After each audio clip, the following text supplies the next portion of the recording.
Imagine a woman. Her name is Elara. She dedicated her entire life to caring for one person. A woman who had become her whole world. Like a mother. Or rather, to be more precise, her adoptive mother.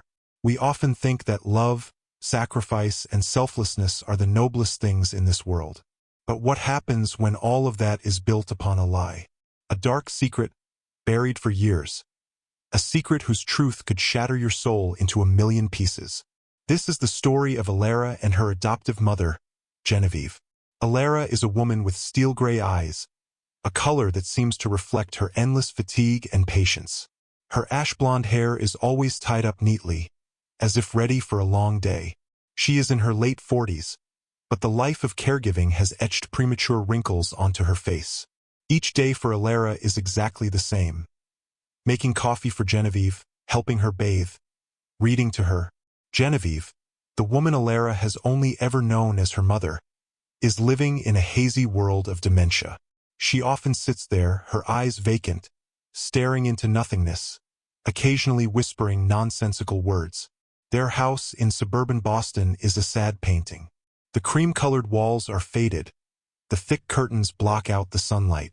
Every object seems to be covered in an invisible layer of time's dust. Elara is used to living in that silence.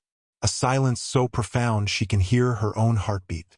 A slow, heavy beat, like an old pendulum clock. Throughout all these years, Elara has never complained. She sees caring for Genevieve as her duty, her love, all that she knows about life. Her mother raised her, gave her a home, and now it is her turn to repay her.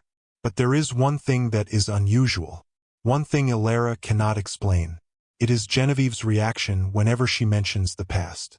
Not stories about Elara's childhood or family memories, but sudden events Elara might mention while reading the newspaper or watching the news. She would flinch, her vacant eyes suddenly filled with terror. She would grab Elara's hand, her nails digging into her skin, and whisper a name. A strange name. Miriam.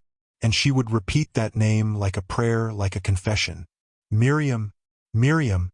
Elara tried to ask her about the name. Who is Miriam, Mom? But Genevieve would just shake her head. Or sometimes, she would start to sob uncontrollably, tears streaming down her aged face.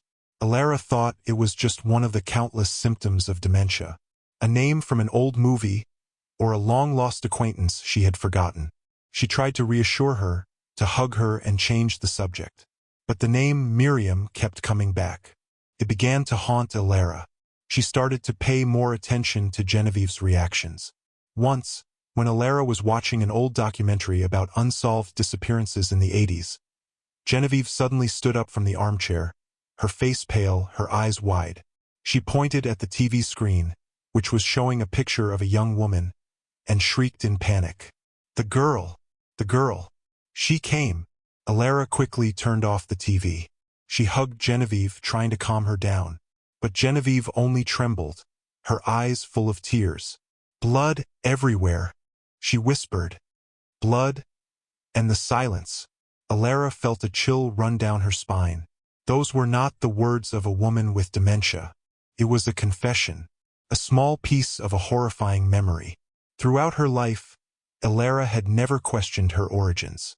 Genevieve had always said that Elara was her adopted daughter, taken from an orphanage. A simple story, nothing to be suspicious of. But Genevieve's words that night planted a seed of doubt in Elara's heart. A seed that was germinating and growing in the darkness. One afternoon, while Genevieve was sleeping, Elara decided to do something she had never dared to do before. She rummaged through the family's attic. A small, damp room, filled with old objects. Elara found an old oak box, locked with a rusty padlock. She broke the lock, and inside, she found a diary. The leather cover was faded, and the name Genevieve was written on it in a swirling script. This diary belonged to her mother. Elara opened the diary, her heart pounding. She began to read. The first lines were normal stories about life, about the dreams of a young woman. But then the tone changed. The stories became darker, filled with fear and anxiety. Genevieve wrote about a secret she had kept for many years. A woman, Miriam, and a baby. That baby was Elara. The diary entries became hard to read, written hastily, as if in a panic. Genevieve had met Miriam. Miriam was a friend. But then, everything turned dark. There was an argument, shouting, and then a terrifying silence. Elara read every line, every word, and the chill from her mother's words that night returned. She was uncovering a secret, a horrifying secret, and she knew this was only the beginning. She closed the diary, her hands trembling. A storm of questions tore through her mind. Who was Miriam? What happened to her? And why did Genevieve keep this secret? Why did Elara, a daughter who had devotedly cared for her adoptive mother for so many years, not know anything about her own past? The lie about the orphanage, was it a way to cover up a crime? Elara looked toward the room where Genevieve was sleeping. The woman she called her mother. The woman she had loved and cared for with all her heart. Could she be a murderer? A cold shiver ran down her spine. She had been living in a haunted house, a house that held a terrible secret, and that secret was directly linked to her. Elara returned to Genevieve's room, the diary still in her hands. Her mother was still asleep, her face strangely serene, as if no secret had ever existed. Elara felt a terrible conflict within her. On one side was the frail, pitiful woman she had cared for years. On the other were the haunting diary entries, evoking the image of a potential crime. Which one was the truth? She wanted to believe it was all Genevieve's confusion, that the diary entries were just the products of a wild imagination. But her intuition told her something was very wrong. The next day, Elara decided to search for more. She couldn't continue living with this suspicion. Genevieve had fallen asleep after lunch, and Elara used this time to look around further. She remembered that Genevieve had an old trunk at the foot of her bed. It was an oak trunk, also weathered by time. Genevieve always said it held old family photos. Elara had opened it many times, but she had only glanced at the pictures. This time was different. This time she was looking for something specific. Anything related to the name Miriam. She rummaged through the trunk. At the bottom, beneath the wool blankets and faded photos, she found a small metal box. The box was rusty, but when she opened it, the contents were carefully wrapped. An old silver bracelet, a lock of brown hair tied with a ribbon, and a photograph. The photo was of a young woman. She had dark brown hair, big eyes, and a radiant smile. Beneath the photo, Genevieve had written a name, Miriam, 1985. Elara's heart stopped. Miriam. The girl in the photo was identical to the girl in the old documentary Genevieve had shrieked about. The missing girl. Elara felt her head spin. She sank to the floor, her hands trembling as she held the photo. Miriam. She had truly existed, and she had disappeared. The secret was connected to her. Elara decided to search for more information about the disappearance. She went through Genevieve's old bookshelf, looking for old newspapers or any documents that could help her. She found a yellowed file, carefully tucked inside an old book. It was a collection of police reports, articles about the disappearance of Miriam Thorne, a young college student. The newspaper reported that Miriam Thorne had vanished mysteriously in 1985, and police had found no clues. Miriam's house was left empty, and all traces had disappeared. There was a small but significant detail in the police report. A witness had seen Miriam arguing with another woman before she disappeared. That woman looked like a young Genevieve. Elara felt a sense of suffocation. Her whole world was collapsing. The beautiful memories of her mother, of love, of care, all of them were now stained with a dark color. She remembered Genevieve's whispers, blood everywhere. She remembered the way Genevieve flinched whenever the past was mentioned. All the scattered pieces suddenly connected, forming a horrifying picture. But Elara still couldn't believe it. She needed proof, irrefutable proof. She returned to the attic, rummaging one more time. She found another box, smaller, hidden behind a wooden board. Inside the box was an old gold necklace with a key-shaped pendant.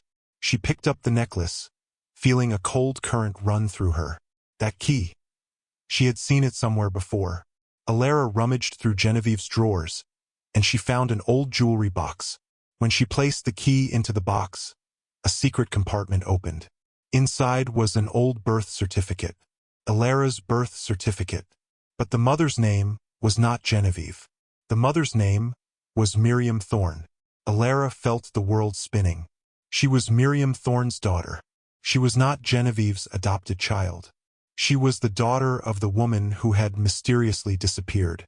And the woman she called her mother was the last person seen with her biological mother. She fell to the floor. Tears streamed down her face.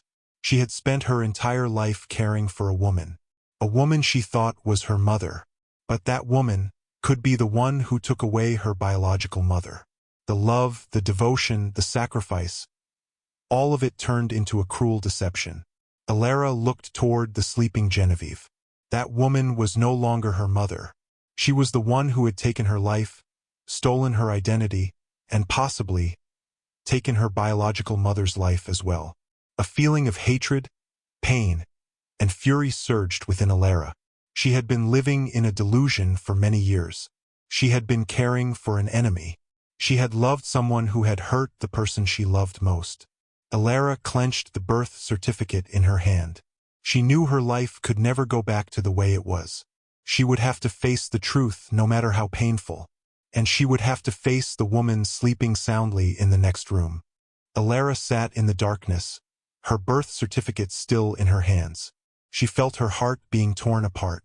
All the memories, the images of a gentle, caring mother she had believed in, were now just a thin veneer covering a terrible secret. She looked toward Genevieve, the woman she had loved blindly. Did she know the truth? Did she realize what she had done? Or had the dementia wiped away all those guilty memories, leaving behind a pure, untarnished soul? That question haunted Elara. She had to know. She had to face the truth, no matter how painful it was. She went to the bed, gently shaking Genevieve awake. "Mom, can you talk to me?" Genevieve opened her eyes, her gaze still vacant. "My child, my daughter, Miriam Thorne," Elara blurted out, her voice trembling. "Do you remember that name?" Genevieve's face suddenly contorted. Fear was evident in her eyes. She grabbed Elara's hand desperately. "No, no. Don't talk about it. Don't talk about it.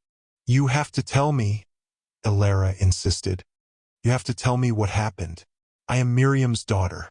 I am not your daughter, am I?" Genevieve started to sob uncontrollably. "I'm sorry. I'm so sorry, my child." She repeated those words, like a broken record. Elara felt her heart being squeezed.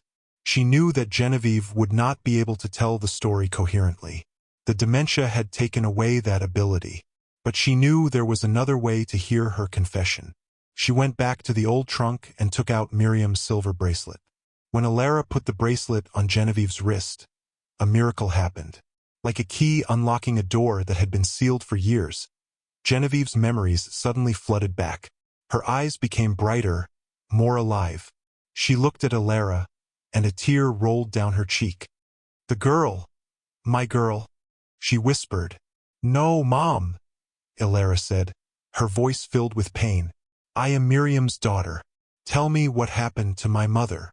Genevieve took a deep breath. Her voice was weak, but clear. Miriam was my best friend. We grew up together. But then, Miriam met a man. She fell in love with him and they had a child. But he was a terrible man. He abused Miriam. He abandoned her when she was pregnant with you." Elara felt an unusual pain. What did her biological mother have to endure? Genevieve continued the story, her voice fading. "Miriam came to me. She was desperate. She said she couldn't take care of you, couldn't raise you in an environment like that. She wanted me to take care of you.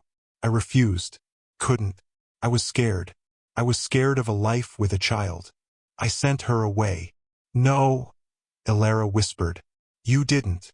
"I did," Genevieve said, tears streaming down her face. "I did. But she wouldn't leave. She came back. We argued. Terrible argument. Miriam said bitter things. She said I was selfish. And then She left. She left you behind. No, Elara repeated. But she knew it was the truth. The truth was being unveiled. I went to look for her, Genevieve continued, her voice trembling. I found her. She was in her car. She had taken her own life. She was dead. I was scared. I took the baby out of the car, brought her home. I created a story about an orphan. I took her bracelet. I wanted to keep a part of her. And I raised you, Elara, Miriam's girl. I loved you like my own daughter. Elara stood there, motionless. Genevieve's confession was like a knife plunging into her heart. Her biological mother was dead. It was not a mysterious disappearance, not a crime. It was a suicide. And Genevieve had been there.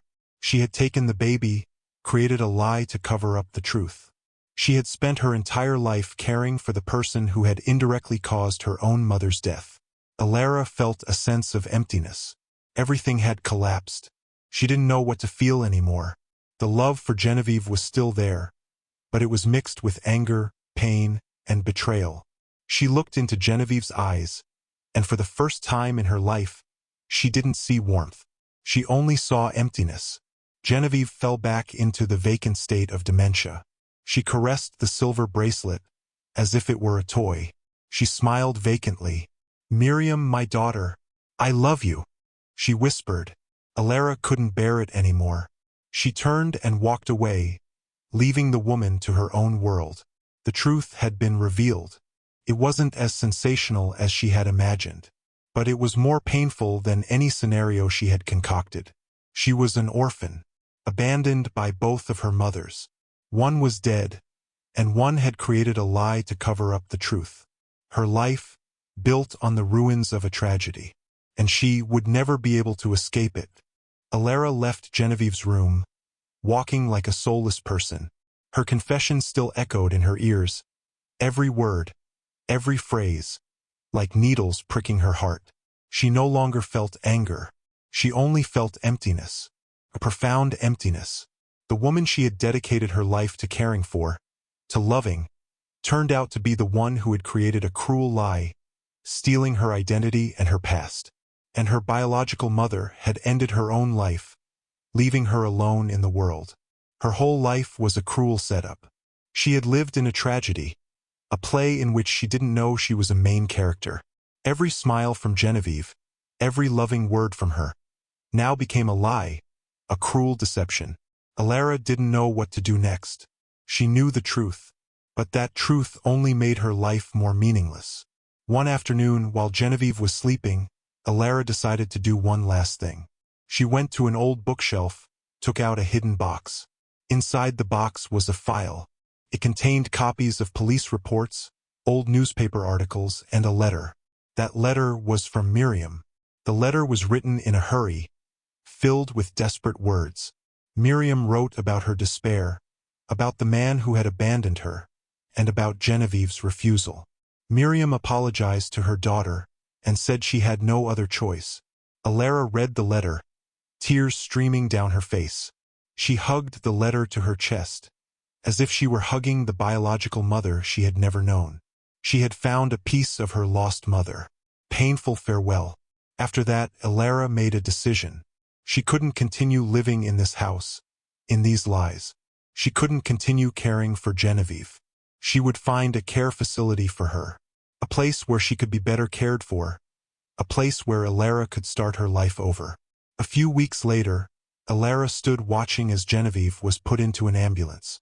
Genevieve looked at her, her eyes vacant, but for a brief moment, a spark of clarity flashed.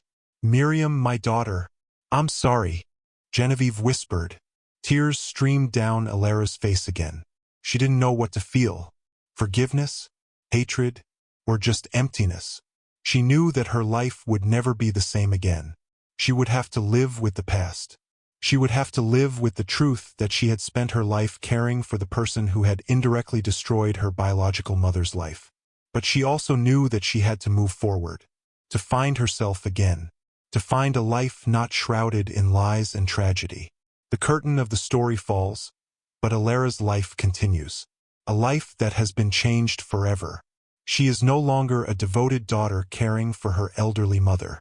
She is a woman with a tragic past, searching for a new future.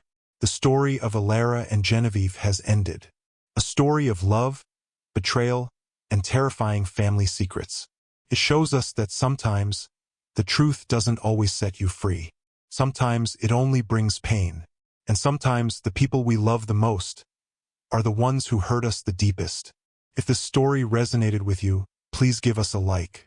If you want to hear more dramatic, tragic, and surprising stories, please subscribe to our channel and turn on notifications so you don't miss any of our videos.